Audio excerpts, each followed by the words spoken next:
let's get divorced because I have a new family. You and our daughter need to leave. Oh, and just so we're clear, I won't be paying any settlement money. Nelson declared this while Ida nodded enthusiastically beside him. Their attitude suggested they thought I was the one in the wrong. Only the babies in the stroller were blissfully unaware, sleeping peacefully. Nelson hadn't helped at all when Dakota was born either. He spent his days fooling around, and even dipped into Dakota's college funds. Despite never fulfilling his duties as a father, here he was, selfishly creating a new family for his own pleasure. Did he ever consider how Dakota and I would feel? As various thoughts raced through my mind leaving me speechless, Dakota pointed to the TV that had been left on and said, "Huh? Dad, aren't you watching TV?"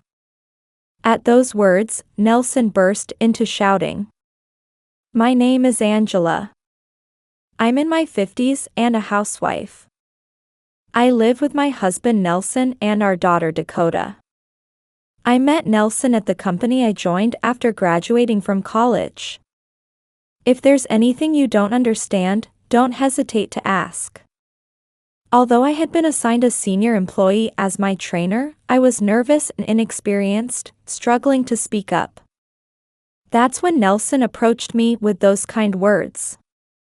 Nelson patiently taught me about the job, and I naturally began asking him various questions. During this time, we grew closer quickly. Eventually, Nelson confessed to me. I fell for how dedicated you are to your work.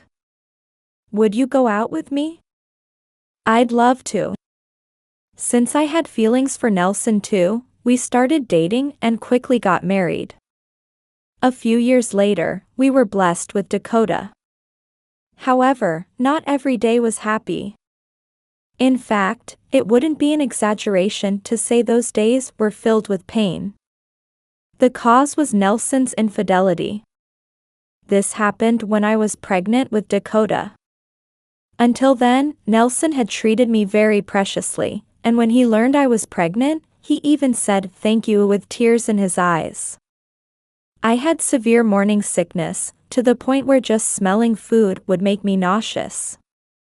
After marriage, Nelson had strongly insisted that I quit my job. Since Nelson was being considered for a promotion at the time, I accepted his request. After becoming a full-time housewife, I took care of all the household chores. I felt this was natural since I was staying at home, but cooking while feeling so ill was truly painful. Hey, I'm sorry, but would it be okay if we eat out or buy ready-made meals for a while? Though I felt guilty asking this when I was entrusted with the housework, I gathered my courage and asked Nelson, who was relaxing in the living room. He furrowed his brow for a moment before asking in a stern voice. Why? You're a housewife, aren't you? Since you're not working, you need to properly take care of the housework. Otherwise, you're just a parasite. Certainly, there was no error in what Nelson was saying. The fact is, I'm currently living off Nelson's money. It's perfectly reasonable to expect housework in exchange for that. But I simply couldn't do it, and I wasn't being lazy either. Trying to convey these feelings, I desperately pleaded with Nelson. The morning sickness makes me feel nauseous. Just smelling food makes me want to throw up. Honestly, even other housework is difficult with my heavy belly. Shut up. That's just making excuses. You're a housewife, so do your housework properly. What if my health suffers from this kind of diet? It's your job to prepare nutritious, loving meals to welcome your husband home. His words were so harsh that I felt dizzy on the spot. I'm not asking him to help every day, but Nelson just relaxes in the living room on his days off. He could at least help a little with the housework. No matter how desperately I tried to convey my feelings, Nelson wouldn't listen at all. So I forced myself to do the housework while enduring my heavy belly and nausea.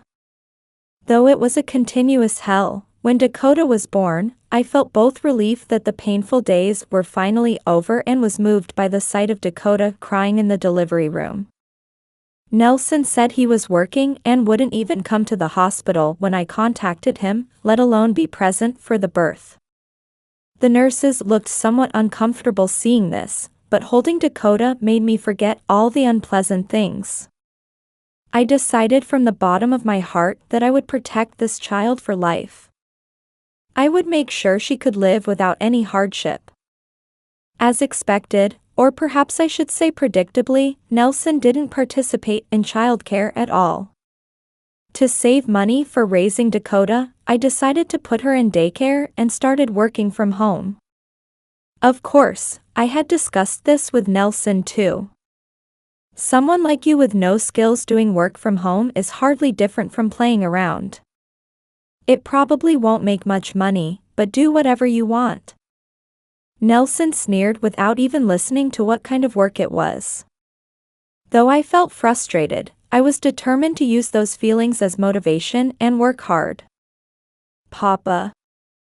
Play with me. As always, Nelson would just relax in the living room on his days off, so Dakota would sometimes call out to him like this. If it were me, I would have immediately smiled and played with her, but Nelson would look annoyed at Dakota and shoo her away. Papa's busy. I don't have time to play with you. Go play with Mama. Saying this, he would hurriedly get ready and leave. Come to think of it, Nelson seems to have been going out more frequently lately. Not just on holidays, but his return time on weekdays seems to be getting later too. I checked his pay stub, but there was no sign of overtime work. Since I used to work at his company, I knew it wasn't the kind of place that forced excessive unpaid overtime. Could it be an affair? When that word crossed my mind, I immediately hired a detective. Sure enough, it was discovered that my husband was having an affair with a woman. How could you do this when we have Dakota? This is unacceptable as a father. Let's get divorced. Burning with anger, I immediately confronted Nelson with divorce papers.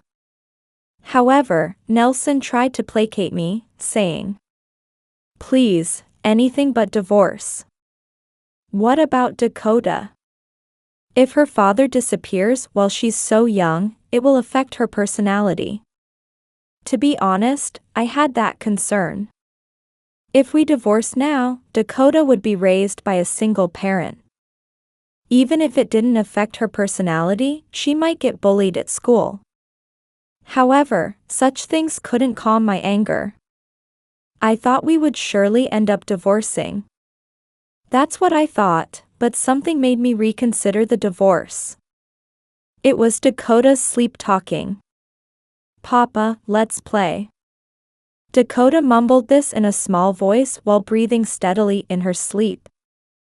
Since Nelson's affair was discovered, there had been a tense atmosphere in the house. Dakota must have sensed this somehow. Even so, this child still yearned for her father. Her dedication brought tears to my eyes, and at the same time, I felt disgusted with myself for almost taking her father away from her out of anger. When Dakota no longer needs a father, then we can divorce. Changing my mind like this, I decided not to divorce, on the conditions that I would demand more than the usual compensation from the mistress, and Nelson would spend time with Dakota once a week.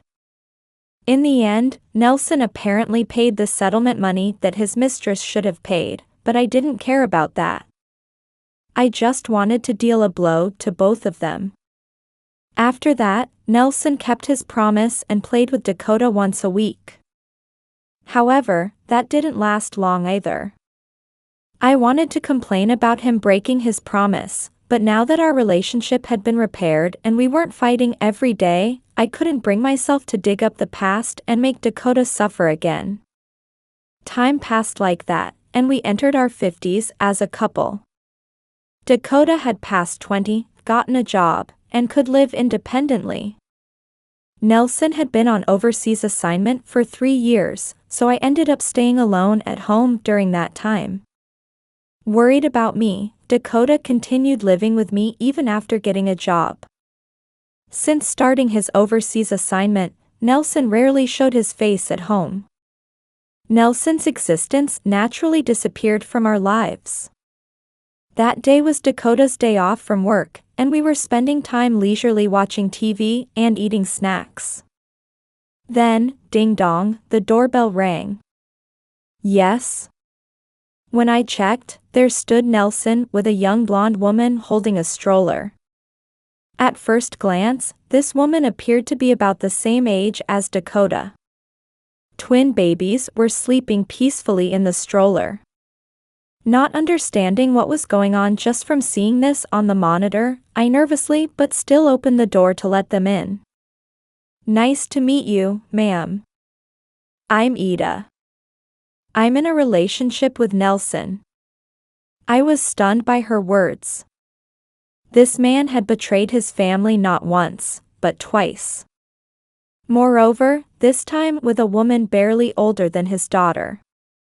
The very thought of a man in his 50s being infatuated with someone so young made me nauseous. Seeing that I was too shocked to say anything, Nelson must have thought I was devastated. With a shallow, frivolous smile, he said, "As you can see, I have a new family, so let's get divorced. You and our daughter need to leave. Oh, and just so we're clear, I won't be paying any settlement money." Oh no.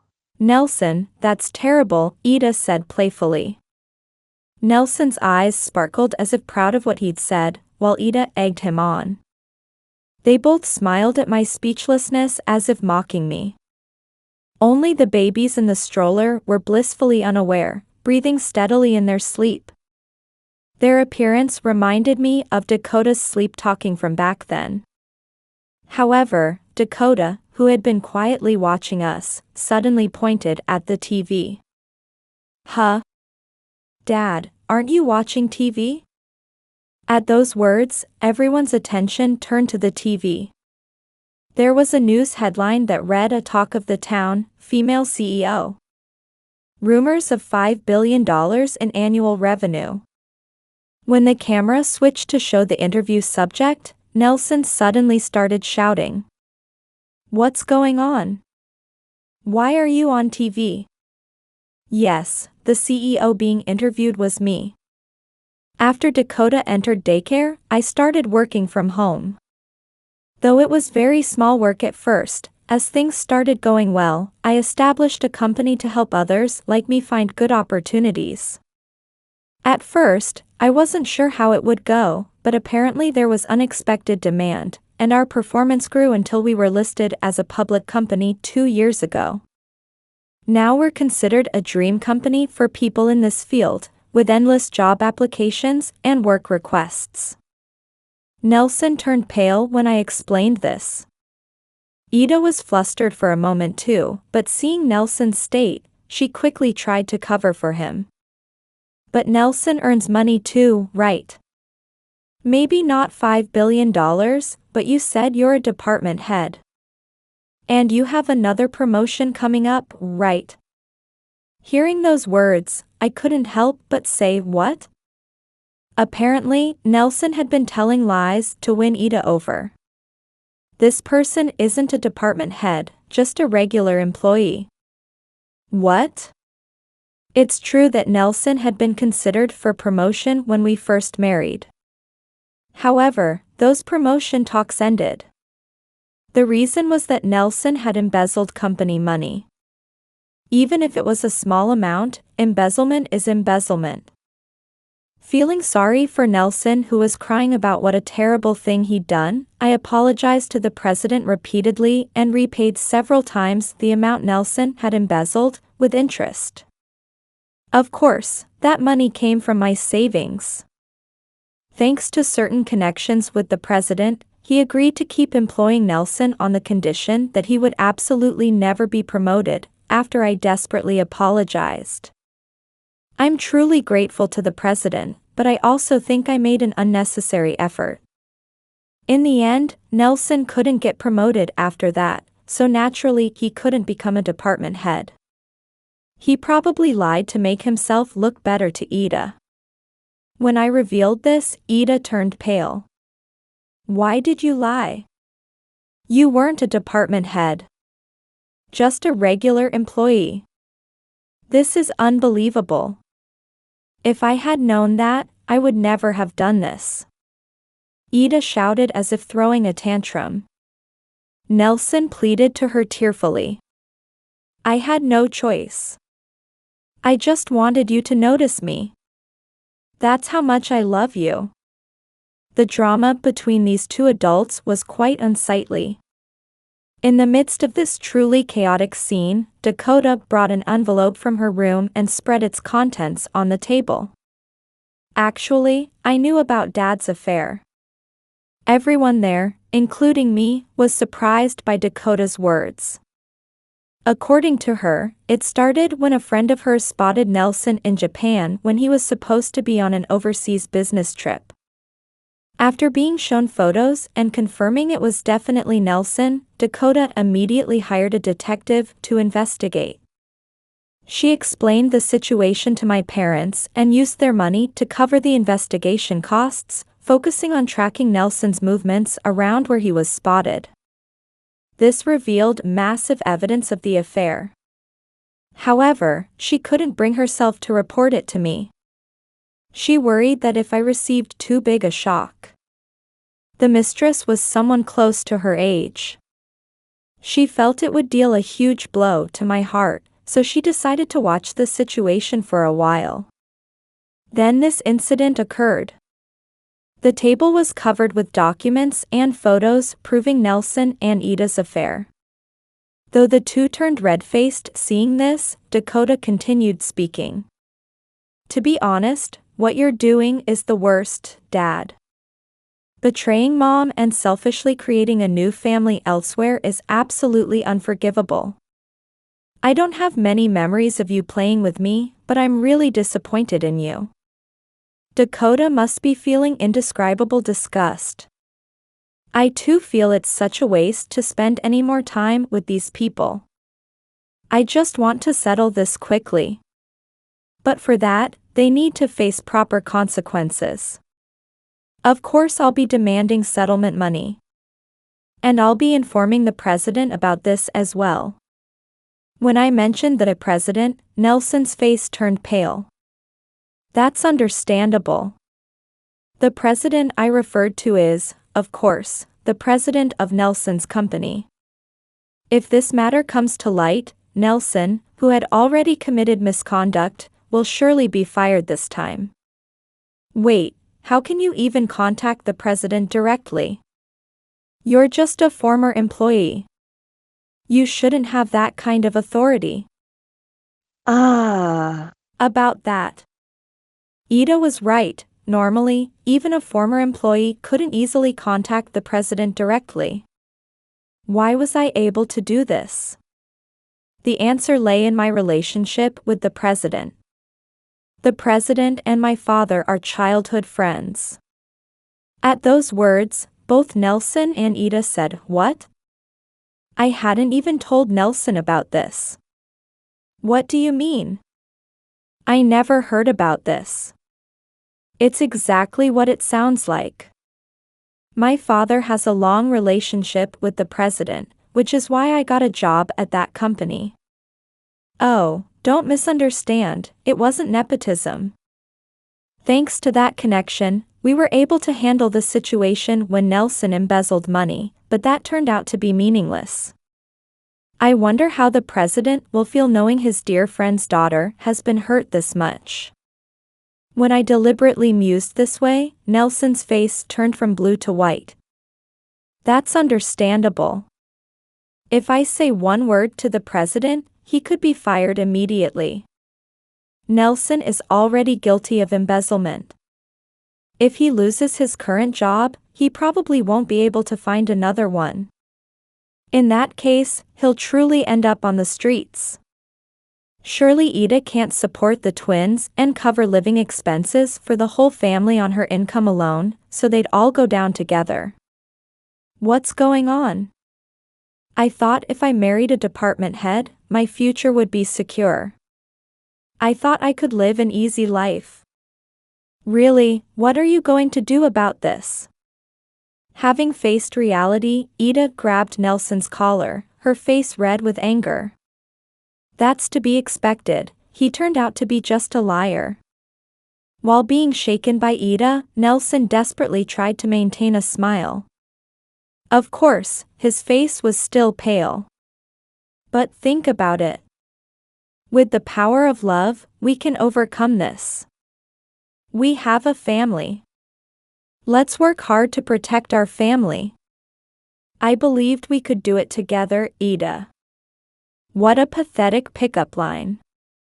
But such sweet words wouldn't sway Ida. Surely Ida wasn't interested in Nelson himself, but rather in the large amount of money she thought he had. In the first place, it's extremely unlikely for a young woman like Ida to genuinely like a man in his 50s. There might be a slight chance if he took care of his appearance, but Nelson looked his age. Even if I were younger, I wouldn't want to date someone like him. This is unforgivable. The marriage is off. You better pay child support. These children are yours after all. What? Weren't you going to marry me? This isn't what we agreed on. Nelson pleaded tearfully at Ida's words. However, Dakota interrupted these two. But we don't even know if those children are really yours, do we? What? What do you mean? As we tilted our heads in confusion at Dakota's words, she pulled something else from the envelope. Apparently, there were still more documents she hadn't shown. No. Stop. Ida screamed shrilly and lunged for the table. In the process, a single photo fluttered down. It showed Ida walking in a hotel district with another man. You had other men besides Nelson. What did you say? At my words, Nelson snatched the photo from my hand. Seeing it, Nelson's face turned bright red this time. With that momentum, he yelled at Ida. What's the meaning of this? You betrayed me too. I genuinely loved you. How dare you fool around with other men? No. It's not like that. Shut up. These children probably aren't even mine. I won't acknowledge them as mine until we get a DNA test. Ida broke down crying at Nelson's words. To think she would not only have an affair but try to pass off another man's children as his. I was almost impressed by how cunning she was despite being Dakota's age. With evidence of the affair, I could easily claim settlement money. Nelson and Ida's relationship was surely beyond repair now. Just when I thought everything was settled, Nelson suddenly got down on his knees. What are you doing? When I asked, Nelson desperately cried out. I realize now that Angela is the only one for me. I only love you. I might not have been a good husband, but I'll try harder this time. Please give me another chance. I can't live without you, Angela. What nonsense about can't live without me. If that were really true, he wouldn't have gotten involved with Ida. Being told such things now doesn't move me at all. Sorry, but I have no intention of withdrawing the divorce. Dakota and I will leave this house. I'll mail you the divorce papers, so make sure you fill them out and submit them to the office properly. Saying this, I returned to my room. Dakota also seemed to understand what she needed to do and went back to her room. By the time we finished preparing our belongings, Ida and the babies were gone, but Nelson was alone in the living room, crying bitterly. Please reconsider. Don't leave me alone. Though he desperately clung to us saying such things, we completely ignored him. We left the house together. After that, Dakota and I decided to stay at a hotel for the time being.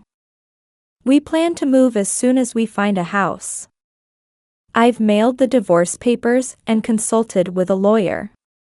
If there's any delay in submitting the divorce papers, I can consult about that too. I felt like a weight had been lifted from my shoulders. Dakota is going to work as usual. At first, I suggested we look for separate houses, but apparently Dakota sees me as very lonely, so she said, "Let's live together in the new house too." While relying on such a thoughtful Dakota, I'm looking for a new house, working, and sometimes going out to play with her. With the nuisance called Nelson gone, I have more time to enjoy with Dakota instead. This time is the first since marriage where I can truly enjoy various things from the bottom of my heart without any anxiety. However, such happy times didn't last long either. That day was a weekday, and I was at the office. After checking the day's schedule with my secretary, I was working at my computer. That's when my phone started ringing loudly. It was from Nelson. Of course, I couldn't answer during work hours. I make a point of clearly separating work and private life.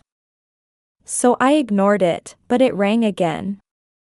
It would stop, then ring again loudly. This kept repeating. How annoying. Finding it bothersome, I decided to answer the still ringing phone after returning to the hotel. Looking at the call history, it seems he had been calling continuously since I first noticed it. Before I could say, "Hello," Nelson's anguished cry came through. "Help me. I'm about to lose the house." Honestly, hearing Nelson's words, I couldn't help but sigh. Is that all? That's obvious, isn't it? After all, that house is in my name. Yes, I was the owner of the house where we had lived as a family.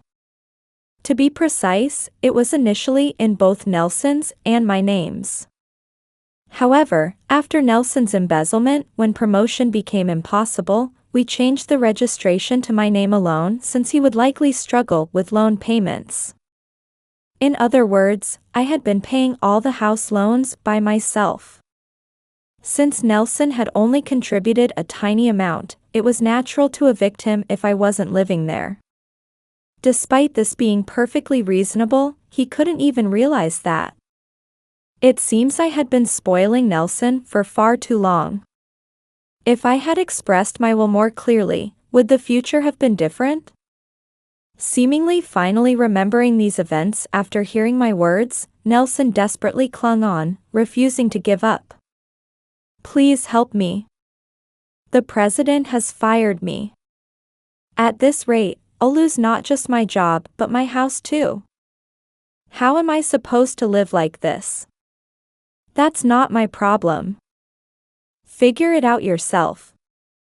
This situation is entirely Nelson's own doing. If Nelson hadn't betrayed us, even if we weren't getting along well, we could have managed somehow as a family. The fact that we couldn't is entirely Nelson's fault. Yet Nelson wouldn't accept his own guilt and instead pathetically begged. How could he continue to show such a shameful side? Showing such a face won't make me sympathize with him. My relationship with Nelson is already over. Honestly, I found it distasteful even dealing with him, so I decided to end it clearly.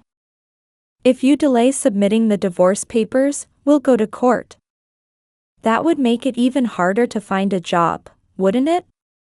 Poor thing. I wonder if you'll be able to pay the settlement money too.